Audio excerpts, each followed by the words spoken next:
Assalamualaikum warahmatullahi wabarakatuh. Perkenalkan, nama saya Pemutiara, NIM 201020404 dari Lokal 3C jurusan Biologi, dengan dosen pengampunya Bapak Hendra Lerdiman SSI MPD. Baiklah, di sini saya akan membahas tentang faktor pembatas. Yang pertama, apa itu faktor pembatas? Faktor pembatas atau limiting faktor dapat diartikan sebagai keadaan yang mendekati atau melampaui ambang batas toleransi suatu kondisi. Faktor pembatas suatu organisme mencakup kisaran minimum atau maksimum dari faktor-faktor abiotik suatu ekosistem. Selanjutnya, hukum minimum Liebig ditemukan oleh Justus Liebig pada tahun 1940 yang menyatakan bahwa berhasilnya suatu organisme pada sebuah lingkungan ditentukan oleh faktor minimum. Pada keadaan serba kekurangan di tanah kritis, tanaman tidak ditentukan oleh keberadaan unsur yang melimpah seperti CO2 dan H2O, tetapi ditentukan oleh unsur yang jumlahnya minimum dan diperlukan sedikit oleh tanaman, seperti N, Mg, boron, Sn, dan sebagainya. Unsur yang ketersediaannya dalam jumlah minimum tersebut bertindak sebagai faktor pembatas. Hukum minimum Liebig hanya dapat diterapkan bagi ekosistem atau habitat yang mantap, di mana arus energi dan materi yang masuk sama dengan yang keluar. Selanjutnya, hukum toleransi Selford. Organisme memiliki batas bawah minimum dan batas atas maksimum, di mana organisme tersebut masih dapat hidup pada rentang tersebut. Kisaran minimum sampai maksimum tersebut disebut sebagai batas toleransi. Hukum toleransi Selford. Suatu organisme dapat memiliki toleransi yang luas untuk satu faktor dan memiliki toleransi yang sempit untuk faktor lainnya. Dengan mengetahui kisaran toleransi, suatu organisme dapat diketahui keberadaan dan penyebaran atau distribusi organisme tersebut. Organisme dengan kisaran yang luas untuk semua faktor cenderung untuk mempunyai sebaran yang luas, misalnya rumput. Bila keadaan optimum untuk suatu jenis faktor tidak tercapai, maka batas toleransi terhadap faktor lainnya dapat menyempit. Seringkali ditemukan organisme di alam yang hidup dalam keadaan tidak optimum dengan faktor-faktor fisik tertentu.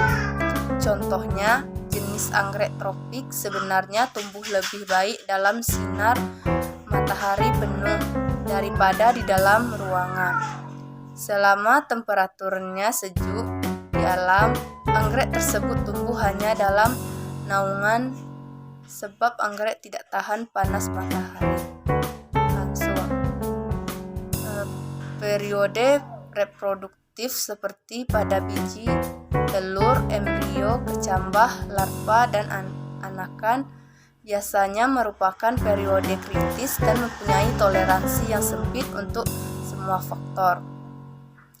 Dalam hukum toleransi Selford terdapat istilah steno yang berarti sempit dan euri yang berarti luas atau lebar.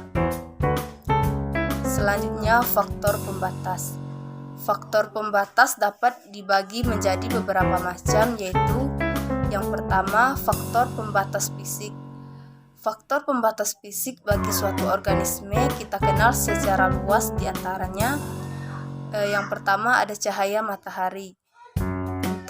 Intensitas cahaya bukan merupakan bagian terpenting yang membatasi pertumbuhan di lingkungan, tetapi penaungan oleh kanopi hutan membuat persaingan untuk mendapatkan cahaya matahari di bawah kanopi tersebut menjadi sangat ketat. Yang kedua, suhu. Suhu dapat dikatakan sebagai faktor pembatas karena pengaruhnya pada proses biologis dan ketidakmampuan sebagian besar organisme untuk mengatur suhu tubuhnya secara tepat.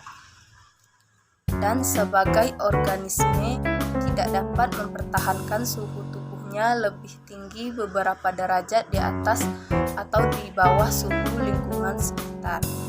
Dan yang ketiga, ketersediaan sejumlah air.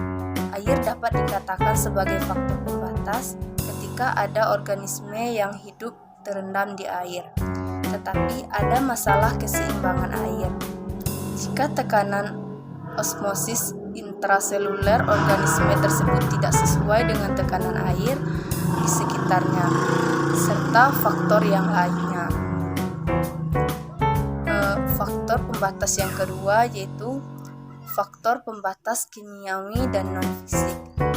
Faktor pembatas non-fisik adalah unsur-unsur non-fisik seperti zat kimia yang terdapat dalam lingkungan akan menjadi faktor pembatas bagi organisme-organisme untuk dapat hidup dan berinteraksi satu sama lain.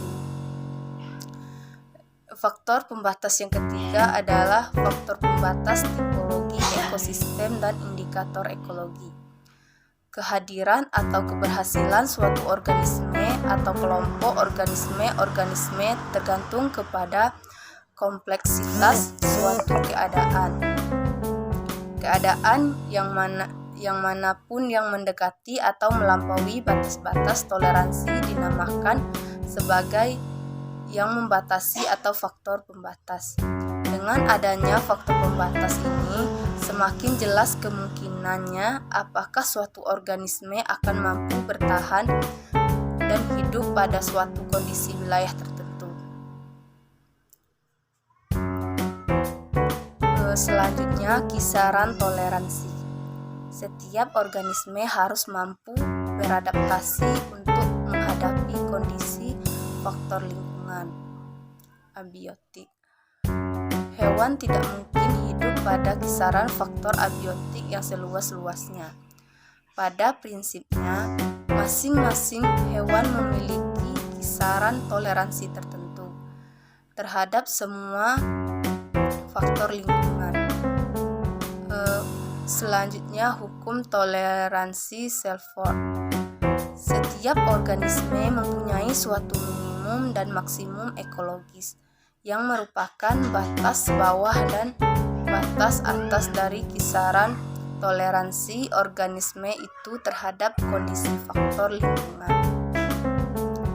Kisaran toleransi terhadap suatu faktor lingkungan tertentu pada berbagai jenis hewan berbeda-beda.